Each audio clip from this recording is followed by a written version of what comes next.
வச்சு 23. இப்போ பாலக்கோடு பார்த்தீங்கன்னா 20 இருக்கு. அதுவே பாப்பிரெட்டிப்பட்டி மேட்டூர் பார்த்தீங்கன்னா 23. ஸோ 20லேருந்து 23 வரைக்கும் நமக்கு ரவுண்ட் இருக்கு.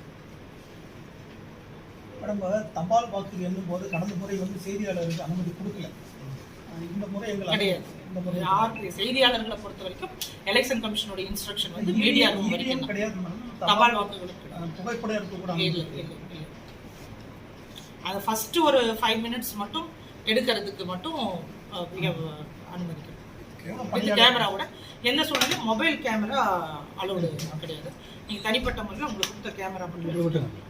ஒவ்வொரு சுற்று முடிவிலையும் எங்களுக்கு ஒவ்வொரு சுற்று முடிவிலையும் ஒரு மேசை எண்ணப்பட்ட உடனே 14 மேசைகளும் அதை கம்பைல் பண்ணி அவங்க ஏஆர்ஓ அங்க இருக்கக்கூடிய ஏஜென்ட்ஸ்க்கு இன்ஃபார்ம் பண்ணிட்டு அவங்க அடுத்த ரவுண்டுக்கு போயிடுவாங்க. ஏன்னா அது எல்லாம் முடிச்சு அப்புறம் ஆர்ஓக்கு அப்சர்வருக்கு அனௌன்ஸ் பண்ணும்போது நம்ம கூடுதல் டைம் ஆகுங்கிறதுனால ஏஆர்ஓ கம்ப்ளீட் பண்ண உடனே அவங்க அனௌன்ஸ் பண்ணிட்டு செகண்ட் ரவுண்டுக்கு அந்த ஃபுல் ரவுண்டு நமக்கு என்டையர் 14 டேபிள் ஒரு அசம்பிளி முடிஞ்ச உடனே 6 அசம்பிளியும் கம்பைல் பண்ணி மீடியா சென்டர்ல